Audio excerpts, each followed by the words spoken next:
అందరికీ నమస్కారం అండి. మన ఎస్డిబి స్టడీ సర్కిల్ కి స్వాగతం. మన మిత్రులందరికీ తెలియజేయనది మనకు ఆంధ్రప్రదేశ్ స్పెషల్ టెట్ కి సంబంధించినటువంటి ప్రీవియస్ 2024 పేపర్ సంబంధించినటువంటి వీడియోస్ ని మనము పార్ట్ 1, పార్ట్ 2, పార్ట్ 3 గా చెప్పుకోవడం జరిగింది. మనం ఇప్పుడు సిపిడికి సంబంధించిన 1B కి సంబంధించినటువంటి సిపిడి ఇది మనకు పేపర్ 2B లో కూడా యూజ్ అవుతుందండి. ఎవరైతే హెచ్జిటి పేపర్ గా స్పెషల్ హెచ్జిటి ప్రిపేర్ అవుతున్నారో వారికి మిగిలిన 150 మార్క్స్ లో మిగిలినవన్నీ కూడా నార్మల్ స్ట్రీమ్స్ సిలబస్ అయినా కూడా సిపిడి మాత్రం మనకు 30 మార్క్స్ స్పెషల్ ఎడ్యుకేషన్ సంబంధించినటువంటి దాని అంశాల మీదనే పేపర్ ఇవ్వడం జరుగుతుంది. దానికి సంబంధించింది ఒకసారి మోడల్ పేపర్ రివ్యూని గట్లా చూసినట్లయితే దాన్ని ఒక 360 డిగ్రీస్ అనాలిసిస్ తోటి చూపించుకున్నట్లయితే మనము ఇందులో 30కి అవుట్ ఆఫ్ 30 మార్క్స్ స్కోప్ చేసే అవకాశం ఉంటుంది. కాబట్టి ఒకసారి పేపర్ని కనుక మనం పరిశీలించినట్లయితే ఇది AP TET paper 1B 2022 child pedagogy సిపిడికి సంబంధించినటువంటి విషయాన్ని చూసుకున్నట్లయితే వైకల్యం ఉన్న పిల్లల విద్యావసరాలను తీర్చడానికి 1992లో చేయబడిన చట్టం 1992లో చేయబడిన చట్టం national trust act, RCI, children rights act, children with special needs act. ఒకటే మనం ఇక్కడ చూసుకున్నట్లయితే మనకు దివ్యాంగుల విద్యావసరాలను తీర్చడానికి అంటే దివ్యాంగులను విద్యను అభ్యసించడానికి క్వాలిఫైడ్ ప్రొఫెషనల్స్ అనేటువంటి వారు అవసరం ఉంటుంది. వారికి లేకపోతే ఉపాధ్యాయులకు తగిన శిక్షణలు అవసరం ఉంటాయని చెప్పేసి మనకు ఎవరిని ఇంట్రడ్యూస్ చేశారంటే మనకు ఆర్సిఐని ఇంట్రడ్యూస్ చేయడం జరిగింది. రీహాబిలిటేషన్ కౌన్సిల్ ఆఫ్ ఇండియా చట్టం ఏం చేస్తుంది, అక్కడ ఈ యొక్క ప్రత్యేక అవసరాల పిల్లలకు సంబంధించినటువంటి హ్యూమన్ రిసోర్స్ ను డెవలప్మెంట్ చేస్తుంది. తద్వారా మనకు పిల్లల విద్యా అవసరాలను తీర్చడానికి 1992లో మనకు ఆర్సిఐ చట్టంని మనం ఏర్పాటు చేయడం జరిగింది అనేటువంటి విషయం మనకు ఆప్షన్ 2గా మనం పెట్టుకోవచ్చు. ఇక్కడ ఎక్స్పాండ్ ఏపీపీఈపి మన అబ్రివేషన్స్ అనేటువంటిది కూడా మనకు చాలా ఇంపార్టెంట్ గా చూసుకుంటాం. ఖచ్చితంగా 2 or 3 అబ్రివేషన్ పాయింట్ ఆఫ్ వ్యూలో రావడం జరుగుతుంది అనే విషయాన్ని గమనించాలి. ఇక్కడ ఏపీపీఈపి అంటే Andhra Pradesh primary education project, APPEP, DPEP అనేటువంటి వర్డ్స్ మనం చూసాము. ఎర్లియర్ ఎడ్యుకేషన్ ఆస్పెక్ట్ లో మనకు APPEP Andhra Pradesh primary education project అనే అబ్రివేషన్ ఫస్ట్ ఆప్షన్ గా మనం ఆన్సర్ పెట్టుకోవాల్సిన సందర్భం. ఇక్కడ జాతీయ బాల కార్మిక ప్రాజెక్టు పాఠశాలలు NCLP national child labour project schools started in the year అనేటువంటి అంశాన్ని ఇచ్చినట్లయితే ఇక్కడ ఆప్షన్ లో 1975, 1985, 1995, 2005 ఉండడం జరిగింది. ఇక్కడ ఎన్సిఎల్పి గురించి మనం చూసుకున్నట్లయితే ఇది ఎందుకు ప్రాముఖ్యత ఈ టైప్ ఆఫ్ క్వశ్చన్స్ రావడం జరిగింది అంటే మనకు బాల కార్మిక చట్టం అనేటువంటిది మనకు ఉన్నది. ఓకేనా, బాల కార్మిక నిషేధ చట్టం అనేటువంటిది ఉన్నది. ఎటువంటి వారు బాల కార్మికులు 18 years బిలో ఉన్న వారిని ఎటువంటి పనిలో పెట్టించుకోవద్దు అనే విషయం చూసుకున్నట్లయితే ఇక్కడ దానితో పాటుగా మనకి ఏమున్నది, RTE right to education act 6 to 14 years వరకు కంపల్సరీ ఉచిత నిర్బంధ చట్టం, ఉచిత నిర్బంధ విద్య అనేటువంటిది ఇవ్వాల్సిన అవకాశంగా ఉన్నప్పుడు విద్యార్థులు బడికి బయట ఉండకూడదు కదా, బడికి బయట ఉండకూడదు. మరి బడికి ఒకవేళ బయట ఉన్నట్లయితే వారిని మనం ఏమని పిలుచుకుంటున్నాము, వారిని అవుట్ ఆఫ్ స్కూల్ గా పిలుచుకుంటాం, అవుట్ ఆఫ్ స్కూల్ చిల్డ్రన్ గా మనము పిలుచుకుంటున్నాము. ఈ అవుట్ ఆఫ్ స్కూల్ చిల్డ్రన్ సంబంధించింది మనకు స్కూల్ ఎడ్యుకేషన్ డిపార్ట్మెంట్ నుంచి ప్రతి ఇయర్ మనకు సర్వే చేయడం జరుగుతుంది. ఈ సర్వే చేసిన తర్వాత ఎవరైతే మిగులు విద్యార్థులు అవుట్ ఆఫ్ స్కూల్ చిల్డ్రన్ గా ఉన్నట్లయితే వారి కోసం మనము ఎస్టీసీస్ ఆర్ ఎన్ఆర్ఎస్టీసీస్ అనేటువంటి special training centres or non residential special training centres ని ఎస్టాబ్లిష్మెంట్ చేయడం జరుగుతుంది, particular to out of school children కోసం. అంటే అవుట్ ఆఫ్ స్కూల్ చిల్డ్రన్స్ ని చేయాల్సిన ప్రాజెక్ట్ ఏదైతే దేని under social justice and empowerment ఇది under ministry of labour and employment కిందకి ప్రాజెక్ట్ రావడం జరుగుతుంది. దాని నుంచి ఓఎస్సి 6 to 14 years వరకు మనం స్కూల్ ఎడ్యుకేషన్ వారు అడాప్ట్ చేసుకుంటే స్కూల్ ఏజ్ పిల్లలకు మనకు దాని నుంచి మనకు బడ్జెట్ అనేటువంటిది కూడా ప్రొవైడ్ కావడం జరుగుతుంది. 6 to 14 ఏజ్ పిల్లలకు మనము ఎస్టీ 6 to 18 వరకు కూడా ఉంటుంది. ఎస్టీస్ అండ్ ఎన్ఆర్ఎస్టీస్ ని ఎస్టాబ్లిష్ చేయడం జరుగుతుంది. ఇది NCLP national child labour project భాగంగా అనేటువంటి విషయాన్ని గుర్తుంచుకున్నట్లయితే మనం ఓఎస్సి అనేటువంటిది డైలీ వింటున్నాం, బడి బయట ఎవరు ఉండొద్దు అని అంటున్నాం కాబట్టి ఈ క్వశ్చన్ ఇంపార్టెంట్ గా చూసుకోవచ్చు. మరి ఇది ఆప్షన్ చూసుకున్నట్లయితే యాక్చువల్గా 1988 లో ఈ స్కూల్ స్టార్ట్ కావడం జరుగుతుంది. ఆప్షన్ మెన్షన్ చేయలేదు, పర్టికులర్ ఆన్సర్ మాత్రం 1988 అనేటువంటి విషయాన్ని ఎన్ఎస్ఎల్పి స్టార్టెడ్ ఇన్ ద ఇయర్ 1988 లో చూసుకోవాలి. ఇక్కడ శిశువులో మంచి శరీర కండర చలన నైపుణ్యాలను అభివృద్ధి పరచడం పూర్వ ప్రాథమిక విద్యలో ఒక లక్ష్యంగా చూపించినది. One of the objective of pre primary education is to development good body, muscle motor skills children suggested by Kotari Commission, Macaulay Commission, Janardhan Reddy Commission, Sri Krishna Commission అనే విషయం చూసుకున్నట్లయితే మనకు ఇక్కడ ఆల్రెడీ మనం ఒకసారి డిస్కస్ చేసుకున్నాము. Definitions కి కింద ఎవరు చెప్పారని తెలియకపోతే కింద ఆప్షన్స్ నుంచి మన ఆన్సర్ ని కొట్టుకుంటూ రావచ్చు అనే ఒక మెథడ్ మనకు తెలుసు. ఒక చూసుకున్నట్లయితే Srikrishna commission establishment for Telangana formation, Telangana state formation మీద మనకు శ్రీకృష్ణ కమిషన్ అనేటువంటిది ఎస్టాబ్లిష్మెంట్ అయింది. గతంలో ముంబై అల్లర్ల మీద కూడా, ముంబై రియాట్స్ అంటే ముంబైలో మత కల్లోలాలు సృష్టించే దాంట్లో కూడా మనకు కమిషన్ ఉంది. దాని పేరు కూడా శ్రీకృష్ణ కమిషన్ అనుకుంటే రెండు పేర్లు అది ఉన్నా కూడా రెండు మనకు దీనికి సంబంధించింది కాదు. ఒకటి జనార్దన్ రెడ్డి కమిషన్ అనేటువంటిది మనకు తెలుసు, మనం ఏంటి సిడిపిలో చదువుకుంటాం already, national policy of education NPE. ఓకేనా. ఆఫ్టర్ 1968 కొటారి కమిషన్ తర్వాత biggest revolution in India 1986 NPE national policy of education మీద, అది దాని అమలు ప్రక్రియ మీద ఏర్పాటు చేసిన కమిషన్ మనకు జనార్దన్ రెడ్డి కమిషన్ అనే విషయం మన అందరికి తెలుసు. ఓకేనా. Janardhan Reddy commission national policy of education యొక్క అమలు తీరుపై రివ్యూ చేసిన కమిటీ మనకు జనార్దన్ రెడ్డి కమిషన్.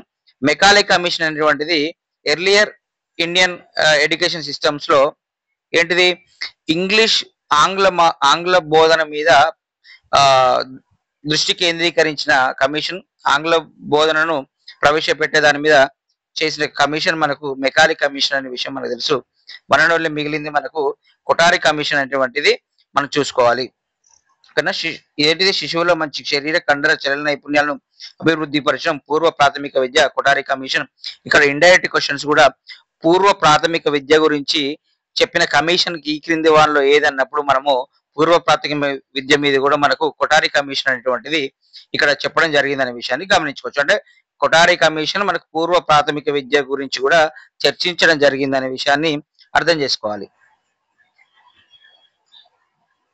ఇక్కడ నెక్స్ట్ క్వశ్చన్ చూసుకున్నట్లయితే సాధారణ దృష్టి ఉన్న వ్యక్తి తన రెండు కళ్ళతో ఎదురుగా ఉన్న ప్రదేశాన్ని 180 డిగ్రీలు పరిధిలో చూచుటను.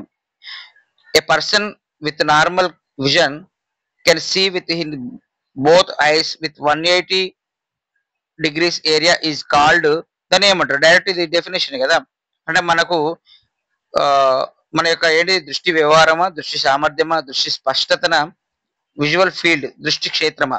అంటే డిగ్రీస్ వచ్చారినప్పుడు మనకు అది ఏంటిది, అది దృష్టి మనకు పరిధి అంటే దృష్టి క్షేత్రం కిందికి రావడం జరుగుతుంది. 180 డిగ్రీస్ అనేటిది మనకు విజువల్ ఫీల్డ్ అనేటువంటి విషయాన్ని చూసుకోవాలి. మన క్షేత్రం దృష్టి క్షేత్రం ఓవరాల్ గా మన యొక్క ఒక పర్సన్ నిలబడినట్లయితే తన చుట్టూ ఉన్న ప్రదేశం 360 డిగ్రీస్, ఒక సర్కిల్ గా చూసుకున్నట్లయితే 360 డిగ్రీస్ అయితే మనం వెనుక ఉన్నదాన్ని చూడడం కాబట్టి మన సైడ్స్ కు ఇయర్ టు ఇయర్ ఒక లైన్ తీసుకున్నట్లయితే అక్కడ ఏర్పడే యాంగిల్ మనకు 180 డిగ్రీస్ కాబట్టి అది మన యొక్క దృష్టి క్షేత్రం అనే విషయాన్ని, మన విజువల్ ఫీల్డ్, మన ఫీల్డ్ ఎంత మన ముందు కనబడేది మనకు 180 డిగ్రీస్ అనే విషయాన్ని గుర్తుంచుకోవాలి. హాఫ్ సర్కిల్ అనుకోవచ్చు. ఈ క్రింది వారిలో సెరెబ్రల్ పాలసీకి సంబంధించింది. అంటే సెరెబ్రల్ పాలసీ మీద ఐడియా ఉంటే మనము ఏంటిది ఆప్షన్స్ చూసుకున్నట్లయితే మోనోప్లీజియా, డిస్ప్రాక్సియా, స్నెల్లెన్, ఫిలడెల్ఫియా. సెరెబ్రల్ పాలసీకి సంబంధించింది ఏంటిది మనకు సెరెబ్రల్ పాలసీ, ఇక్కడ ఒక టైప్ ఆఫ్ సెరెబ్రల్ పాలసీని ఇవ్వడం జరిగింది. అది మనకు మోనోప్లీజియా మనం డైరెక్ట్ ఆప్షన్ గా పెట్టుకునే సందర్భం. Autism is derived from the Greek word autos. It means she, he, self, goddess. Options she, he, self, goddess చూసుకున్నట్లయితే మనం ఇక్కడ ఆటోస్ అనేటువంటిది షీ హీ కాదు, సెల్ఫ్ అంటే తనకు తాను. అంటే ఆటిజం పిల్లల డెఫినేషన్స్ లో కూడా వారు తనకు తానుగా వివరిస్తారు అనే విషయాన్ని మనం గమనించుకోవచ్చు. అక్కడ తనకు తాను తాను సెల్ఫ్ అనేటువంటి ఆప్షన్ ను మనము సెలెక్ట్ చేసుకోవాలి. ఇక్కడ వికలాంగుల చట్టం పీడబ్ల్యూడి యాక్ట్, ఆర్పిడబ్ల్యూడి కాదు, పీడబ్ల్యూడి 95 యాక్ట్ ప్రకారం లేదా అంతకంటే లేదా అంతకంటే ఎక్కువ లోపం ఉంటే వారిని వెనుకడి లోపం ఉన్నవారిగా నిర్వచించారు.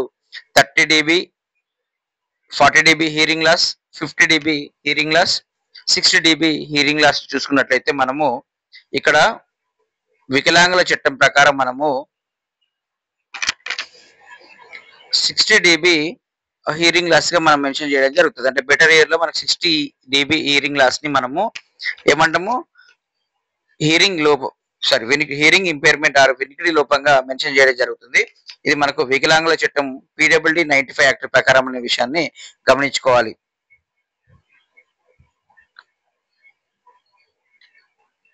ఎవరైతే స్వతంత్రంగా తన పనులు చేసుకోలేరో, ఎవరికైతే ఇతరుల పర్యవేక్షణ శ్రద్ధ అవసరమవుతాయో వారే మానసిక వికలాంగులు అని పేర్కొన్నది.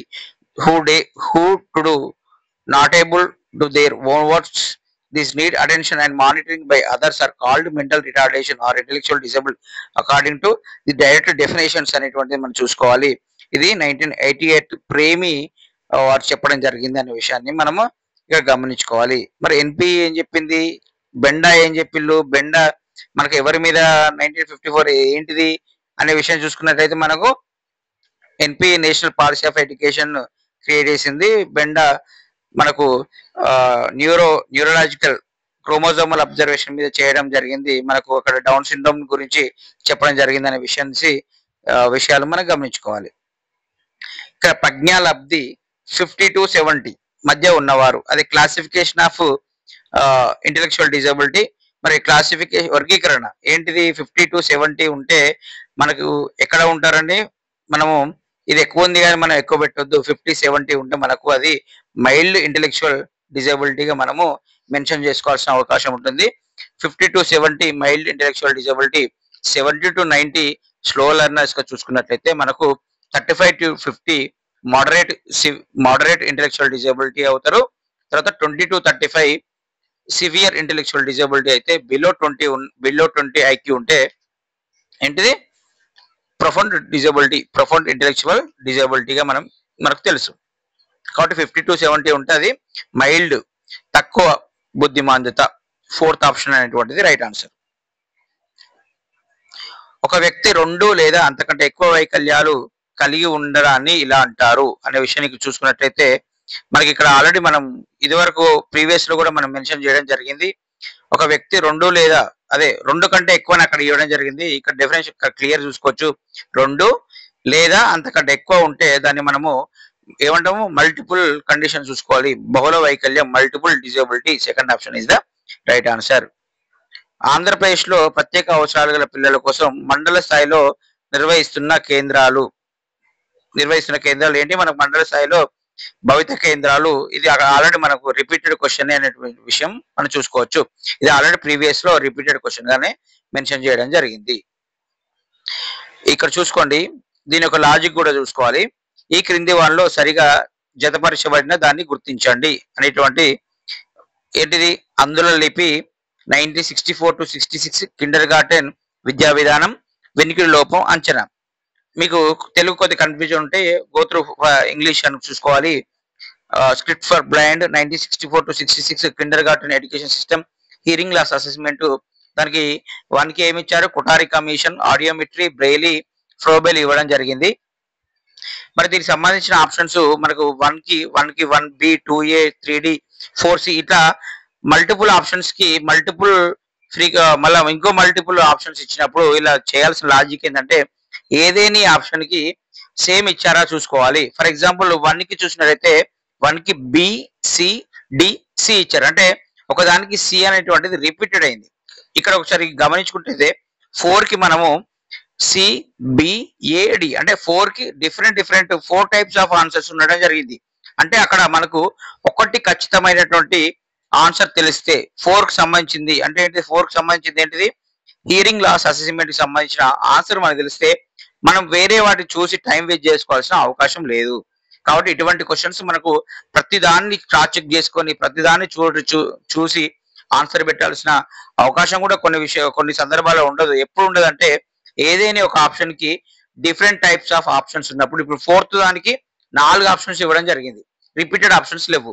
ఫోర్త్ దానికి ఏబిసిడి ఉండడం జరిగింది. కాబట్టి ఏబిసిడిలో ఒకటి ఖచ్చితంగా తెలిస్తే ఆ ఫోర్త్ దానికి ఆన్సర్ తెలిస్తే మనకు అదే ఫైనల్ ఆన్సర్ అయ్యే అవకాశం ఉంటుంది. ఇది టైం సేవ్ చేసుకునేటువంటి మెథడ్ అనే విషయంగా మనం గమనించుకోవచ్చు.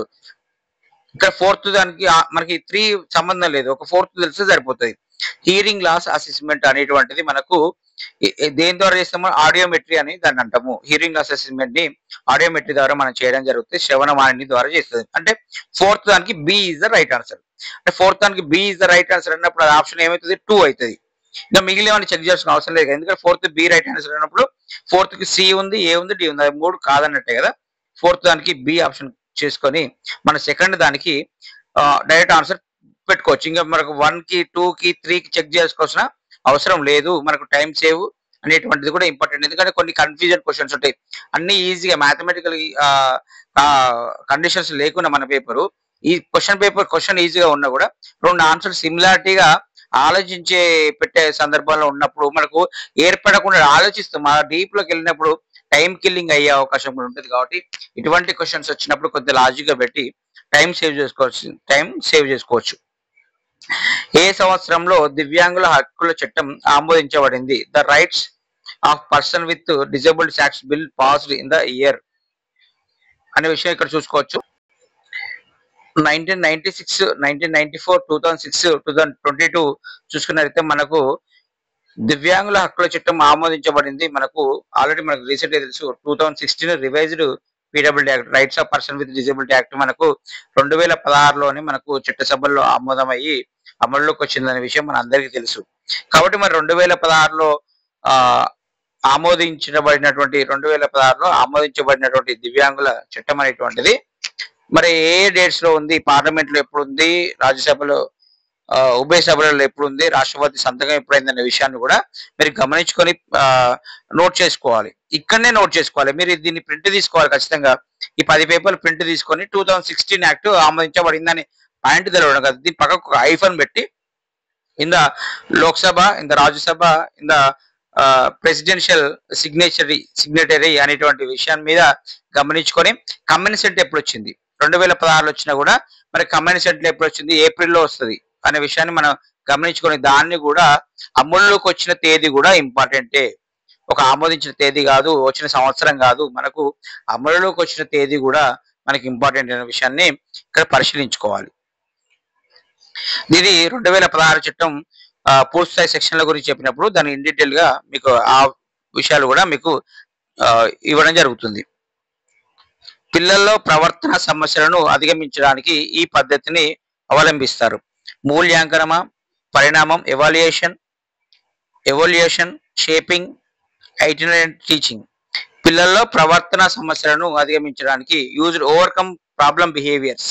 వాళ్ళని ఏమంటాం మనం, షేపింగ్ గా మనం ఇక్కడ గమనించుకోవాలి. అంటే షేపింగ్ అంటే పిల్లల్ని వారి యొక్క ఆర్ట్ బిహేవియర్స్ అయితేంది, వారి యొక్క మూడ్ స్వింగ్స్ అయితేనేమి, పిల్లల్లో ఇంకా ఏం ప్రాబ్లం బిహేవియర్స్ ఉన్నాయి, ఇతరులను డిస్టర్బ్ చేయడం కానివ్వండి, క్లాస్ రూమ్ లో అల్లరి చేయడం కానివ్వండి, సరిగా కూర్చోకపోవడం కానివ్వండి, తరగతులు అటు ఇటు తిరగడం కానివ్వండి, లేకపోతే పెన్ను ట్యాపింగ్ చేయడం కానివ్వండి, కాళ్ళను ట్యాప్ చేయడం కానివ్వండి, సౌండ్స్ రానియడం కానీ, పాఠం చెప్తున్నప్పుడు అన్నెసరీ సౌండ్స్ చేయడం కానివ్వండి, అంటే different types of problem behaviours in class room situation లో జరుగుతాయి. కాబట్టి వీటన్నిటిని కూడా మనము పిల్లలకి ఎలా చేసుకుంటాం, మనము వారి యొక్క ప్రవర్తన సమస్యను అధిగమించడానికి ఈ పిల్లల్ని ఆకృతీకరణ, షేపింగ్ మెథడ్ ద్వారా పిల్లల యొక్క బిహేవియర్ ప్యాటర్న్స్ థెరపటిక్స్ విధానం ద్వారా మనము దాన్ని తొలగించడానికి ప్రయత్నిస్తామనే విషయం మనకు తెలుసు. కాబట్టి ఆప్షన్ 3 పెట్టుకుంటాం. పిల్లలకు ఈ క్రమంలో బోధన చేయడం ఆమోదయోగ్యమైనది. Teaching to children with following the sequence is acceptable అన్నప్పుడు ఏం చెప్పుకుంటామో మనకు ఆల్రెడీ తెలుసు. మనం బిఎడ్ డిఎడ్ చేసినప్పటి నుంచి ప్లస్ విద్యార్థి యొక్క దశల గురించి తెలుసు. దానితో పాటుగా ఎవరైతే స్కూల్ ఫీల్డ్ లో ఉన్నారో వారందరికీ తెలుసు మనకు విద్యార్థి యొక్క నైపుణ్యాలు, ఓకేనా. విద్యార్థి యొక్క అభ్యసన నైపుణ్యాలను పెంపొందించడానికి మనం ఏం పెడుతున్నాము, 3 Rs పెడుతున్నాము, వేరే ఎఫ్ఎల్ఎన్స్ పెడుతున్నాము, తదితర అన్ని పెట్టినా కూడా విద్యార్థికి ముఖ్యంగా దేని మీద దృష్టి కేంద్రీకరించాలి, ఏ స్కిల్స్ మీద దృష్టి కేంద్రీకరించాలి అనే క్రమంలో మనకు అందరికి తెలుసు. మనకు ఒక సీక్వెన్స్ అనేటువంటిది అందరికి తెలుసు. ఇక్కడ ఏదో కన్ఫ్యూజ్ కావాల్సిన అవసరం లేదు. మనకు అబ్రివేషన్ సంబంధించిన డైరెక్ట్ క్వశ్చన్ ఇది. LSRW అనేటువంటిది ఒక సీక్వెన్షియల్ ఆర్డర్. అంటే listening, speaking, reading and writing ఏది ఉన్నా కూడా ఫస్ట్ పిల్లవాడి యొక్క శైశవ దశలో ఏం చేస్తాడు, వింటాడు. ఏమైనా యాక్టివిటీస్ చేయడు కదా, వింటాడు. విన్నదాన్ని ఇమిటేషన్ చేయడానికి, అనుకరించడానికి ప్రయత్నిస్తాడు. అంటే ఏదైతే లిజనింగ్ చేసిండో, అంటే ఏదైతే రిసీవ్ చేసుకున్నాడో దాన్ని రెస్పాండ్ అయ్యే క్రమంలో ఏదైతే లిజనింగ్ ఉంటుందో దాని తర్వాత స్పీకింగ్ ఉంటది. ఏదైతే స్పీకింగ్ చేస్తారో, ఏదైతే మాట్లాడతారో వాటిని తను రాయడానికి ప్రయత్నిస్తారు. ఏదైతే రాయడానికి సారీ దాన్ని చదవడానికి ప్రయత్నిస్తాడు. ఏదైతే మాట్లాడే భాషని చదివేయగలిగింది, తర్వాత చదివేదాన్ని రాయడం అనేటువంటిది అల్టిమేట్. ఏదైనా మాట్లాడచ్చు. ఎవరైనా ఇల్లిటరేట్ పర్సన్స్ కూడా మాట్లాడతారు ఖచ్చితంగా. ఎక్కడ వారు లిజనింగ్ చేస్తారు, ఓకేనా, లిజనింగ్ చేస్తారు, మాట్లాడతారు అనేటువంటిది ఇల్లిటరేట్స్ చూసుకున్నట్టయితే. కొంత అడ్వాన్స్డ్ లిటరసీ కాడికి వచ్చేసరికి వారు ఆ మాట్లాడిన దాన్ని ఏం చేస్తారు, అర్థవంతమైన భాష ద్వారా చదవగలుగుతారు, ప్లస్ చదవడంతో పాటు దాన్ని రాయగలుగుతారు అనే విషయం కూడా మనం గమనించుకోవచ్చు. ఇది ఒక సీక్వెన్షియల్ ఆర్డర్ LSRW గా మన అందరికి తెలిసిన విషయమే. Listening, speaking, reading, writing. ఇక్కడ UEE అబ్రివేషన్, ఎక్స్పాండ్ UEE అంటే యూనివర్సలైజేషన్ ఆఫ్ ఎలిమెంటరీ ఎడ్యుకేషన్. ఇది అబ్రివేషన్ అనే విషయం. డైరెక్ట్ క్వశ్చన్ ఇది. UEE universalisation of elementary education అనే విషయం మనం చూసుకోవాలి. ఇక్కడ what is the percentage of distribution Jagananna Vidya కానుక JVK kit to enrol children with special needs in regular schools from class 1 to 10th. ఇక్కడ 1 నుంచి 10వ తరగతి వరకు సాధారణ పాఠశాలలు నమోదైన ప్రత్యేక అవసరాల విద్యార్థులకు జగనన్న విద్యా కానుక కిట్టు ఎంత శాతం మందికి ఇవ్వాలి? CWSM పిల్లలకు 10%. క్లాస్ రూమ్ లో CWSM పిల్లలు ఒక 10 మంది ఉన్నారు అనుకోండి, ఎంత మందికి ఇవ్వాలి అనేటువంటి విషయంగా చూసుకున్నట్లయితే మరి ఒక 2కి ఇస్తారా, 3కి ఇస్తారా అనే విషయం గమనించుకున్నట్లయితే ఈ 2022 CPD పేపర్ కాబట్టి అప్పుడు ఉన్నటువంటి గవర్నమెంట్ మనకు ఏది మనకు YSRCP గవర్నమెంట్ కాబట్టి వారి పేరు మీద జగనన్న విద్యా కానుక JVK స్కీమ్ ని ఎస్టాబ్లిష్మెంట్ చేయడం జరిగింది.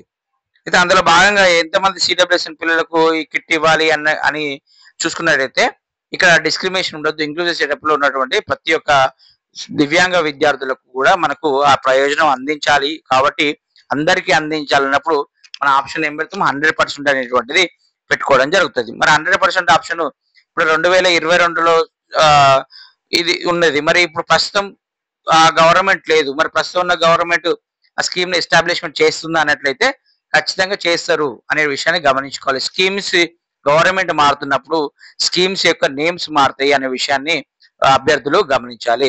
స్కీమ్ రద్దయిపోదు, స్కీమ్ యొక్క నేమ్ అనేటువంటిది మారుతుంది. స్కీమ్ నేమ్ మారితే మరి జగనన్న విద్యా కానుక ఏ పేరుతో మారింది అనే విషయాన్ని కూడా అభ్యర్థులు గమనించుకున్నట్లయితే మనకు ఎవరి పేరు మీద వచ్చింది, మనకు సర్వేపల్లి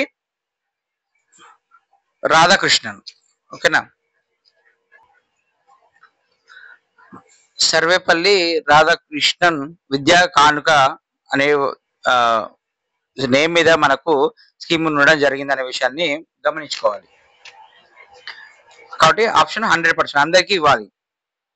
పిల్లల సమగ్ర వికాసానికి అంటే అందరికి ఇచ్చే క్రమంలో అక్కడ ఏమన్నా ప్రయారిటీస్ అంటే లేకపోతే ఏమన్నా సదరం సర్టిఫికేట్ కానీ, డిసేబుల్డ్ సర్టిఫికేట్ కానీ ప్రొవైడ్ చేయమన్న సందర్భంలో చేయాల్సిన అవకాశం ఉంటుంది. ఎందుకంటే CWSM కాబట్టి దాని క్రైటీరియా ఏంటి అని తీసుకున్నట్లయితే మనకు disabled certificate or government hospitalisation certificate, doctor certificate, medical certificate కానీ, మెడికల్ బోర్డు అందించే సర్టిఫికేట్ అన్న ఇవ్వాల్సి ఉంటుంది అనే ఆప్షన్ ఉంటే ఇవ్వాల్సిన సందర్భం ఉంటుంది. పిల్లల సమగ్ర వికాసానికి అవకాశాలు కల్పించడం పూర్వ ప్రాథమిక విద్యా లక్ష్యాలలో ఒకటిగా పేర్కొన్న కమిషన్ అనే విషయం చూసుకున్నట్లయితే ఇక్కడ మనకు తెలుసు పిల్లల సమగ్ర వికాసానికి అవకాశాలు కల్పించిన పూర్వ ప్రాథమిక విద్యా లక్ష్యాలలో ఒకటి. మనకి ఇప్పుడే ప్రీ ప్రైమరీ ఎడ్యుకేషన్ గురించి మనకు చెప్పుకున్న కమిషన్ గురించి అక్కడ వచ్చింది. ఇక్కడ రిపీటెడ్ క్వశ్చన్ అనే విషయం చూసుకున్నట్లయితే మనకు పూర్వ ప్రాథమిక విద్యా లక్ష్యాలలో ఒకటిగా పేర్కొన్నది ఏంటి, పిల్లల సమగ్ర వికాసానికి అవకాశాలు కల్పించినటువంటిది. ఎర్లీ ఎడ్యుకేషన్ గురించి పూర్వ ప్రాథమిక ఎర్లీ ఎలిమెంటరీ ఎడ్యుకేషన్ గురించి మనకు చెప్పింది ఏంటి, మనకు కొఠారి కమిషన్ అనే విషయం మనకు తెలుసు. నల్లబల్ల పథకం అమలులోకి వచ్చిన తేదీ, ఆపరేషన్ బ్లాక్ బోర్డ్ ఎప్పుడు వచ్చింది మిత్రులందరికీ తెలిసిన విషయం, డైరెక్ట్ క్వశ్చన్ ఇది. మనకు నల్లబల్ల పథకం ఏంటి, దేని భాగంలో మనకు నేషనల్ పాలసీ ఆఫ్ ఎడ్యుకేషన్ 1986 భాగంలో మనకు నల్లబల్ల పథకం వస్తుంది. ఇది 30th సెప్టెంబర్ 1986 గా మనము చూసుకోవాలి.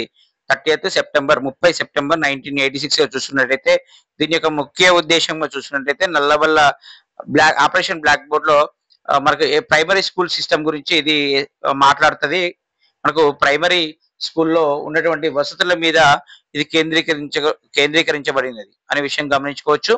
మనకు ఎవ్రీ ప్రైమరీ స్కూల్స్ లో బాయ్స్ కి గర్ల్స్ కి సపరేట్ టాయిలెట్స్ అనేటువంటిది కన్స్ట్రక్షన్ చేసుకోవాలి అనేటువంటి విషయాన్ని, అలాగే మనకు ఎవ్రీ ప్రైమరీ స్కూల్లో అట్లీస్ట్ 2 స్టాఫ్స్ ఉన్నట్లయితే ఆ ఒక స్టాఫ్ ఖచ్చితంగా ఫీమేల్ లీడ్ స్టాఫ్ అనేటువంటిది ఉండాలి అనేటువంటి చెప్పడం జరిగింది అనే విషయం చూసుకోవాలి.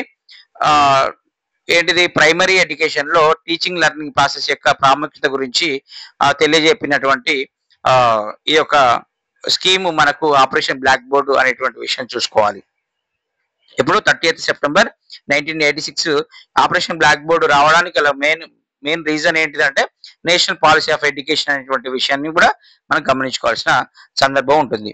మాంటిసోరీ పద్ధతిలో బోధన విధానం ఇలా ఉంటుంది. Teaching strategy in Montessori method is ఏంటి, మనకు చైల్డ్ సెంట్రిక్ కదా. మాంటిసోరీ పద్ధతి మనకు విద్యార్థి కేంద్రీకృతంగా ఉంటుంది అనే విషయాన్ని ఇది డైరెక్ట్ క్వశ్చన్ గా మనం చూసుకోవచ్చు.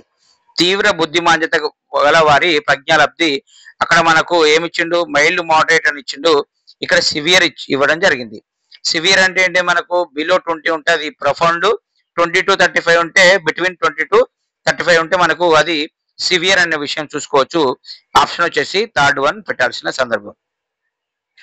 ఇక్కడ కాళ్ళు చేతి కండరాలు బలహీనంగా ఉండి చలన సమస్యలు గల వ్యక్తికి నిపుణులు సూచించే పరికరం మనకి ఇక్కడ ఏంటిది, మనకు ఇదివరకు మనకు ప్రీవియస్ క్వశ్చన్స్ మనకు ఇది డైరెక్ట్ క్వశ్చన్ గా ఇవ్వడం జరిగింది. కాళ్ళు చేతి కండరాలు బలహీనంగా ఉంటే వారికి ఇచ్చే ఉపకరణాలు మొబిలిటీ ఎయిడ్స్ గా మనం గమనించుకోవాలి. మొబిలిటీ ఎయిడ్స్ అంటే ఒక ప్రదేశం నుంచి మరొక ప్రదేశానికి తీసుకెళ్లి అసిస్ట్ చేసేటువంటి ఉపకరణాల విషయంగా గమనించుకుంటే ఇక్కడ మనకు మొబిలిటీకి సంబంధించింది 3 చక్రాల సైకిల్, రోలేటర్, చక్రాలకు వచ్చి 3 మొబిలిటీకి సంబంధించింది. ఆప్షన్ 4 అనేటువంటి కాదు. మరి ఇక్కడ ఏమన్నాడు, ఒక కండిషను కాళ్ళు చేతి కండరాలు 2 బలహీనంగా ఉండాలి. అంటే కాళ్ళు బలహీనంగా ఉంటవి, చేతుల కండరాలు కూడా బలహీనంగా ఉన్నప్పుడు ఇక్కడ 3 చక్రాల సైకిల్ అంటే మన చేతితోటి ఆ పెడల్ నెట్టడం అనేటువంటిది ఉండడం జరుగుతుంది. కాబట్టి 3 చక్రాల సైకిల్ కూడా కాదు. ఓకేనా.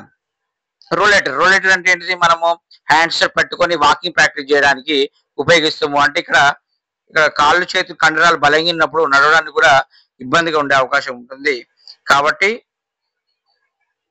ఏంటిది, మరి మనకు చక్రాల కుర్చీ అయితే వారి కాళ్ళు చేతులు పని చేయకుండా మరి చలన సమస్యలు వారు కొద్దిగా యాక్టివిటీ చేసుకోవాలంటే మనకు వారికి చక్రాల కుర్చీని, వీల్ చైర్ ని మనము ప్రొవైడ్ చేస్తాం అనే విషయాన్ని గమనించుకోవాలి.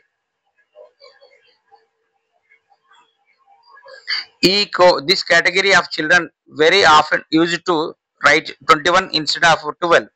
21ని 12గా రాస్తే వారిని ఎటువంటి వైకల్యాలుగా, ఎటువంటి కోవకు చెందిన పిల్లలుగా పరిశీలించినట్లయితే మనకు బుద్ధిమాంద్యత, దృష్టిలోపం, వినికిడి లోపం, అభ్యసన సమస్యలు. అంటే 12కు 21 రాస్తుందంటే అది లర్నింగ్ సంబంధించినటువంటి విషయంగా గమనించుకొని మనకు లర్నింగ్ అంటే ఏంటిది, మనకు లర్నింగ్ డైరెక్ట్ క్వశ్చన్. లర్నింగ్ అంటే లర్నింగ్ డిజబిలిటీ అనే విషయాన్ని గమనించుకొని అభ్యసన సమస్యలు 4th ఆప్షన్ ని మెన్షన్ చేసుకోవాలి. ఈ పిల్లలు అర్థం లేకుండా నవ్వుతారు. This children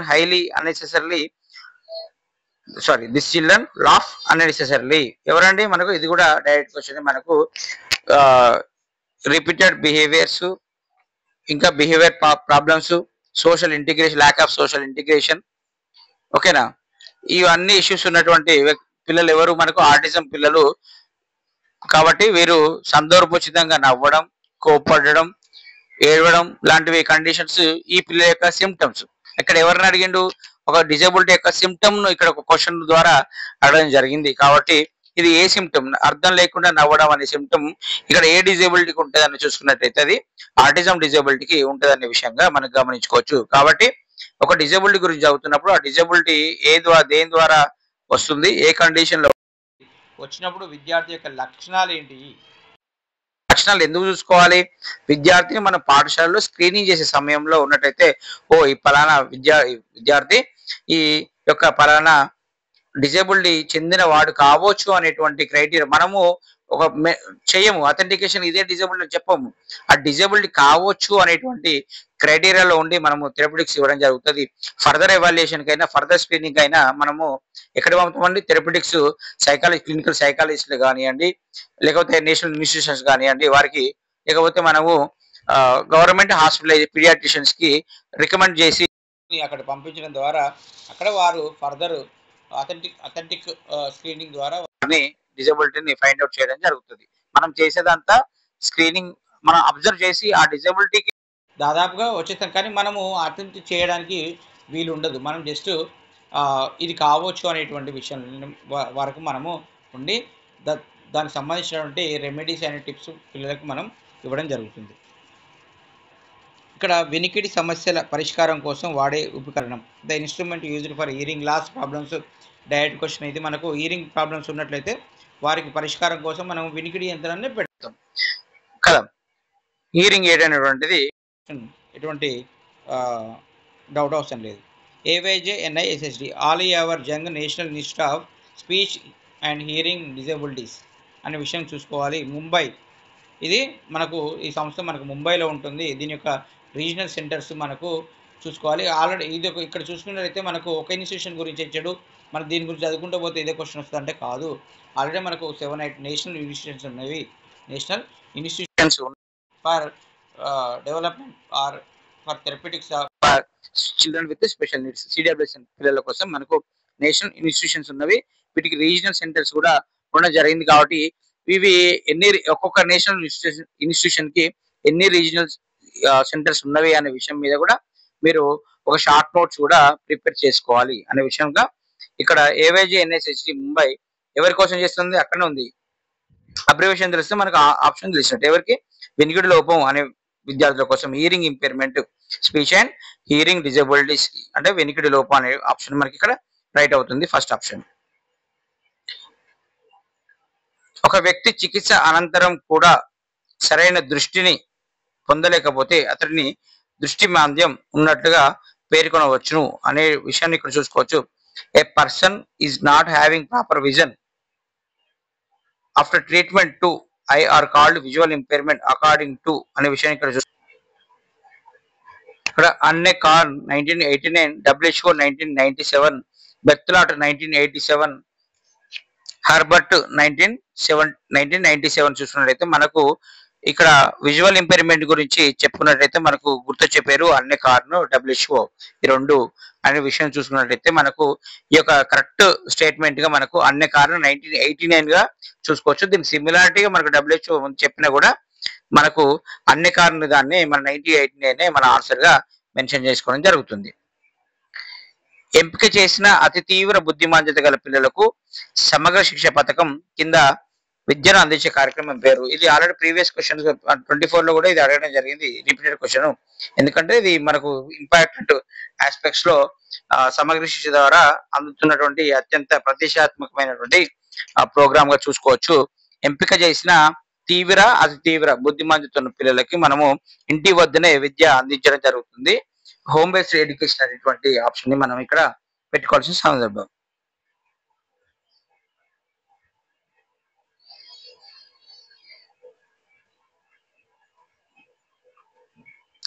The first phase of APPEP is Andhra Pradesh primary education programme. ఇది మనకు ఎస్టాబ్లిష్మెంట్ చేయడానికి గల కారణం మనకు ప్రైమరీ ఎడ్యుకేషన్ సిస్టమ్ లో టీచింగ్ లెర్నింగ్ ప్రాసెస్ ని ఇంప్రూవ్మెంట్ చేయడం కోసము, టీచర్స్ ని వారికి ట్రైనింగ్స్ ఇవ్వడం, టీచర్స్ ని రెగ్యులర్ ట్రైనింగ్స్ అనేటువంటిది ఇవ్వడం ఉద్దేశం కోసం మనము ఏపీపీఈపీని ఎస్టాబ్లిష్మెంట్ చేయడం జరిగింది. ఇక్కడ 2 ఆప్షన్స్ ఏమి ఇవ్వడం జరిగింది. సారీ 1989 కదా! ఇక్కడ 1984 నుంచి 87 తద్వారా ఏపీపీఈపీ ఫస్ట్ ఫేజ్‌గా మనము చూసుకోవచ్చు. అంటే స్టార్ట్ చేసింది 1984-87గా చూసుకున్నట్లయితే 87-89 బ్రిడ్జింగ్ గ్రూప్ మీన్స్ ఇది ఎలా వర్క్ చేస్తుంది, ఎలా దీని మీద ఇంప్లిమెంటేషన్ రెమెడియల్ ఇండైరెక్ట్‌గా చెప్పుకున్నట్లయితే రెమెడియల్. దీని మీద ఎటువంటి చర్యలు తీసుకోవాలి, దీనికి స్ట్రెంథెన్ చేయాలంటే ఎటువంటి ఇదివరకు 2 సంవత్సరాలు జరిగిన ప్రోగ్రామ్‌ని ఎలా ఇంప్లిమెంటేషన్ చేస్తున్నాం అనే దాని మీద బ్రిడ్జింగ్ గ్రూప్‌ని 87-89గా అంటే 1987-89గా మెన్షన్ చేసుకుంటే 1989 నుంచి 1995 ఆర్ 96 వరకు 1995 ఆర్ 96 వరకు మనకు ఏపీపీఈపీ సెకండ్ ఫేజ్ అనేటువంటిది ఉండడం జరుగుతుంది అనే విషయం గమనించుకోవాలి. మనకు ఆప్షన్ వచ్చేసి 1984-87 అనే విషయం చూసుకుంటూ మనకు దీని ద్వారా తెలిసింది ఏదైతే ఉందో సిడిపి ద్వారా అంటే మనకు పాఠశాలల విద్యలో ఇప్పుడు మనకు అభ్యర్థులను గమనించాల్సిన సందర్భం ఏంటిదంటే మనం ఎక్కడికి వెళ్తున్నామో నెక్స్ట్ ఇప్పుడు ఎగ్జామినేషన్ రాసి స్కూల్స్ కి వెళ్ళడం జరుగుతుంది. అంటే స్కూల్లో జరిగే ప్రోగ్రామ్స్ కి ప్రస్తుతం జరుగుతున్న ప్రోగ్రామ్స్ కి ప్రీవియస్ ప్రోగ్రామ్స్ అంటే ఈ ప్రోగ్రామ్స్ గవర్నమెంట్ మారితే స్కీమ్స్ మారచ్చు, పేర్లు మారచ్చు, కానీ ఇటువంటి ప్రోగ్రామ్స్ ప్రీవియస్ నుంచి అంటే గత కాలం నుంచి జరుగుతూనే ఉంటాయి కాబట్టి అప్పటి నుండి మనము డాటాని సేకరించాల్సిన సందర్భం ఉంటుంది. కనీసం ఆ స్కీమ్ ఏంటిది అనే విషయం ఎప్పటి నుంచి ఈ స్కూల్ ఎడ్యుకేషన్ ఎప్పుడు ఉంది, దాని పుట్టు పూర్వోత్తరాలు ఏంటిది, ఎన్ని స్కీమ్స్ అండర్ స్కూల్ ఎడ్యుకేషన్ లో పనిచేస్తున్నాయి విద్యార్థులకు అనే విషయాన్ని చూసుకోవాలి.